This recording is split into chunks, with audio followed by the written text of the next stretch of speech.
Jadi kali ini aku mau podcast sama Kak Vina. Jadi dia ini mahasiswa Unhas tapi juga udah ngajar. Nah, Kak Vin, namanya siapa panjangnya? Alvina Ahadi Laila. Kak Vina ini mahasiswa Unhas juga ya? Iya, PAI. Semester 7. semester 7. Jadi kita sama guys, semester 7. Berarti lagi nyusun proposal ya. Bikin proposal. Kak Vina kok bisa sih ngajar SD sama kuliah?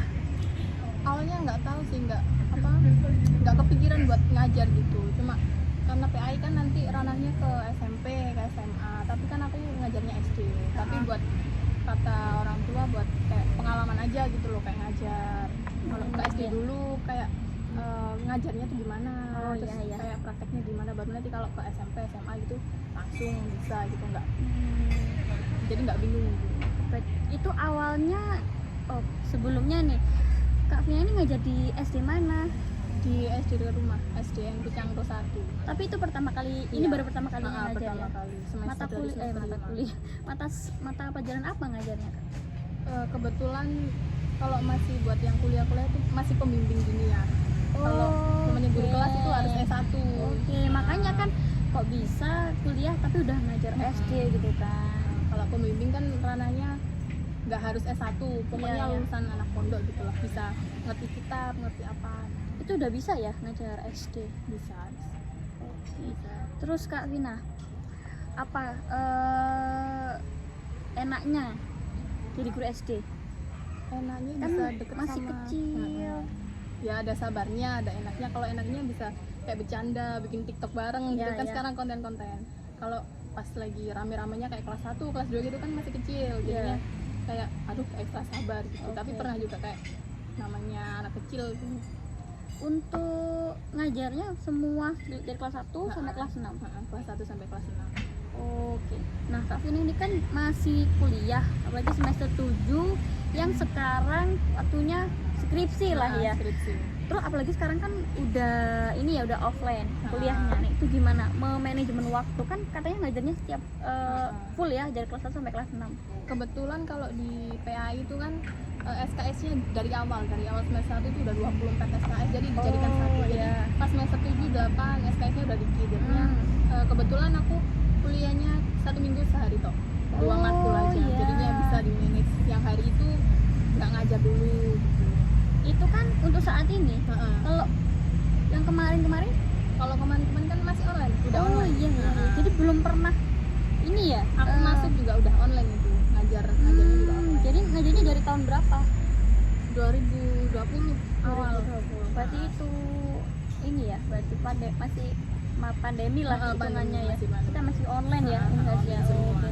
Tapi untuk SD-nya itu udah online juga apa udah offline? Pas aku baru masuk itu online. Jadi ngajarnya lewat WhatsApp group. Enggak. WhatsApp group. Kalau terus baru habis pandemi, habis online di 50%. Jadi hari ini masuk cuma setengah anaknya gitu. Oh, sempet ya dibagi ya dulu ya. Umpamanya satu kelas 30 anak. Hari Senin 15 anak, hari Selasa 15 anak. Jadi 2 sesi. Iya, 2 sesi. Tapi ngomong-ngomong ya, kan kuliah sambil kerja part time aja susah ya. Apalagi kalau sambil ngajar yang sifatnya itu udah ikut lembaga gitu kan. Nah, tapi ternyata bukan masalah ya? Enggak masalah. Kalau kita bisa manage waktu sih. Iya. Terus nih pesan-pesannya buat anak muda. Maksudnya tuh kita kan ternyata bisa juga gitu loh, kuliah sama kerja atau malah bahkan ngajar SD gitu. Ya tergantung kalian sih. Kalau kalian pinter manage waktu itu bisa kok. Kalau umpamanya kalian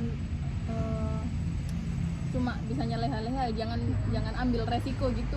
Kalau kamu emang udah niat. pikirannya niat, Oke lah, bisa niat ngajar, bisa niat kuliah gitu. Bisa. Nah kan untuk kuliah nih ya, kita kan udah offline, terus juga kemarin sempet apa itu, kalau aku tuh magang ya, kalau PA itu apa sih? PPL. Ya PPL itu PPL. gimana? Waktu PPL gimana? Itu kan sudah mengajar berarti? PPL itu manage-nya 3 hari. Jadi 3 hari di SD, 3 hari di PPL. Tapi itu pihak SD-nya mengizinkan? Mengizinkan dan pihak sekolah di PPL-nya juga mengizinkan. itu pihak sekolahnya tuh memang memberi keringanan untuk anak yang masih kuliah Iya, atau masih. bagaimana? Kan dari kampus juga memberi keringanan sama Iya, anak iya. yang sudah kerja kan. Oh iya iya iya. Jadi kita omong-omongan sama pihak sekolah SMA-nya atau MAN-nya itu, jadi 3 hari di MAN, 3 hari di mana?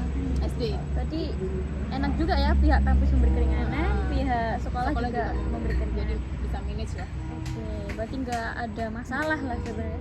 Nah, Nah, untuk ada aja jalannya kalau gitu. iya benar-benar, apalagi udah dipindah pendidikan itu ya. Terus Kak, untuk KKN-nya itu apa kan KKN full ya? KKN kemarin rencananya sih PP, jadi pagi ngajar dulu, terus saya ngajar baru ke KKN-nya. Tapi ternyata kata kepala sekolah nggak apa-apa, udah cuti aja, ninggalin tugas aja buat kelas-kelas Itu gitu. full ya 1 bulan. Full 1 bulan. Untungnya cuma 1 bulan kan.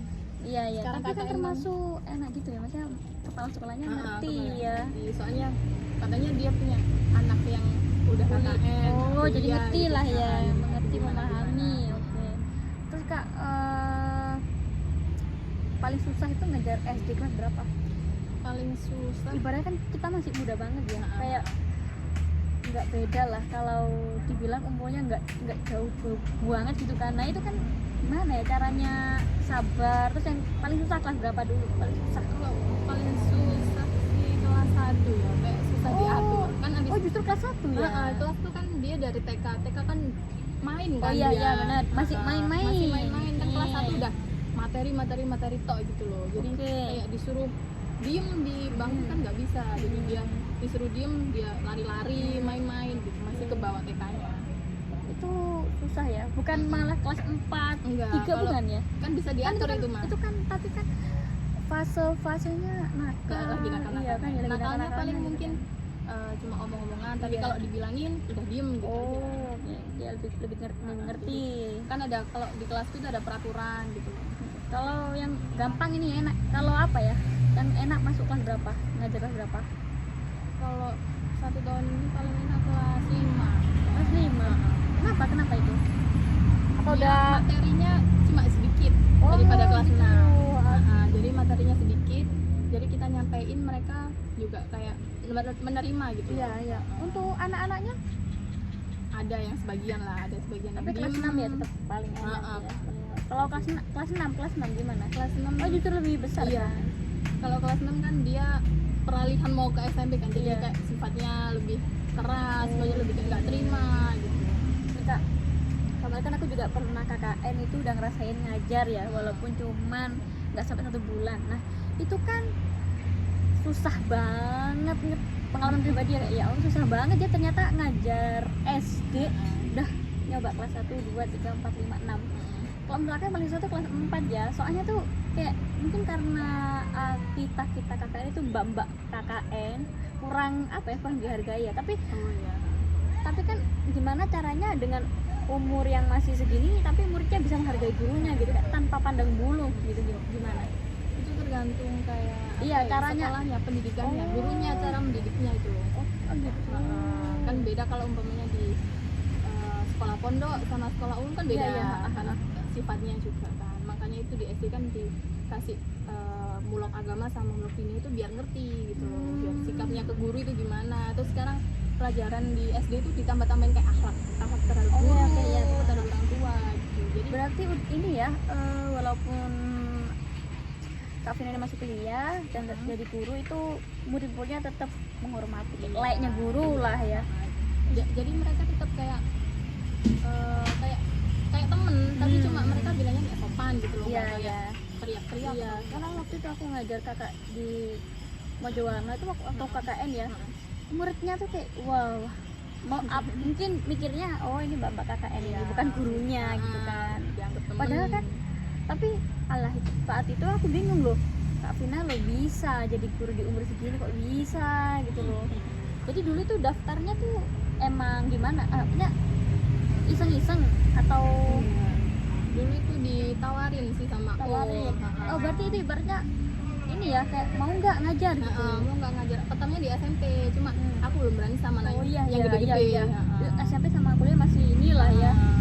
Makanya aku SD dulu aja om gitu, Tapi langsung masuk. langsung masuk, pas habis tes langsung ditarik. Nah, kedepannya kedepannya ini ya, kalau udah S1 mau lanjut jadi guru atau gimana? Rencana sih tetap di SD dulu. Habis wisuda tetap ngajar di SD dulu, sama nungguin kayak tes P3K atau tes CPNS gitu. Oh, berarti ada rencana ya ke Ada PNS ya? rencana. Kak, ini kalau di dunia guru ya, kita kan boleh ya ngomongin dunia pendidikan. Itu apa ya? Aku nggak paham sih, karena aku bukan orang pendidikan. Honorer sama PNS, nah iya. apa sih bedanya apa? Kalau PNS itu kayak ke Pegawai negeri aja lah, maksudnya pegawai negeri. perhitungan apa ya? Gajinya gajinya juga gimana? beda, Beda kan? terus jamnya juga beda. Kalau honorer kan dia dari itu dana bos sekolah, Oh, bayarannya iya, itu. iya, Kalau iya. PNS kan dari Negara. dari negara. Jadi Itu jam masuknya bedanya apa? jam masuknya kalau honorer, kalau aku biasanya di SD itu pulangnya jam 12:30, tapi kalau PNS jam 2. Oke, untuk jatah ngajarnya juga beda nggak? Jatah ngajarnya kalau PNS itu satu hari itu nggak boleh kosong. Jadi satu hari itu harus ada ngisi. Walau entah satu. 1 jam, entah. Itu PNS ya, ibaratnya kayak PNS. ceklock gitu nggak sih? Ceklock. Kalau itu juga apa honorer itu ada ceklocknya juga Ada, cuma ya jamnya itu aja yang beda. Nah, Kak Win, jadi gimana caranya biar kita itu nggak minderan? Kayak kan biasanya ada ya orang tuh berpandangnya gini, kuliah sambil kerja lah, ataupun kuliah sambil ngajar. Itu kan orang kan mandangnya kan pasti apa ya, pasti kurang duit lah, apalah, atau kan emang banyak ya orang itu nggak mau mencoba, kayak gengsi, kayak apalagi masih muda ya, kita ini kan banyak banget pasti maunya ya udah aku kuliah aja ya nggak apa-apa. Cuman gimana sih mengurangin rasa malu atau kan minder di saat kuliah sambil kita punya pekerjaan lain tuh gimana?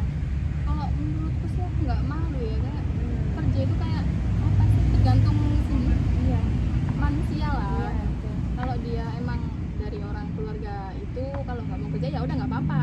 Tapi Iya. kalau kan orang kerja kan banyak alasannya kan Tujuannya, banyak, iya. tujuannya banyak, tergantung niatnya kan. Oke, Kalau niat oke. nambah uang jajan atau cuma ngisi kegiatan gitu, waktu kosong. Oke, tapi Kak Vina pernah punya kenalan nggak, atau apakah di tempat kerjanya Kak Vina ada juga nggak sih yang masih kuliah? Enggak sih, kuliahnya udah lulus S1, cuma kan nambah kuliah di UT itu loh. Oh, UT Biasanya, ya. kayak keprofesian. Iya, itu buat naikin pangkat ya rata-rata orang Iya, ya. kalau umpamanya dia mau dimasukin guru kelas, dia harus kuliah lagi gitu. Gitu. Di UT. Oke. Berarti atau kan punya temen yang sesama guru tapi masih kuliah? Ada banyak kok, PAI banyak. Tapi Karena PAI rata-rata banyak. juga ngajarnya dunia, ruang agama itu iya, banyak iya. kok. Berarti PAI Unhasti banyak ya ternyata yang udah Temen-temen. mengajar di SD juga atau Di SD juga. SDRI gitu. MI ya, MI itu kan yang paling banyak agamanya itu kan ya. Oke Kak Vina, sekian, terima kasih udah mau ngobrol. Semoga anak muda itu ini ya harus kreatif. Ya, harus apa ya, kan enak ya kalau udah punya gaji, udah Nggak minta orang tua lagi. minta orang tua ya dikasih nggak apa-apa lah, dikasih orang tua nggak apa-apa, tapi minimal kan kita punya tambahan sendiri. Apalagi ngajar itu kan pekerjaan yang sangat mulia guys, dan apalagi Kak Vina ini kan juga jurusan PAI ya, PAI yang nanti emang basicnya tuh ke pendidikan gitu. Terima kasih, semoga bermanfaat.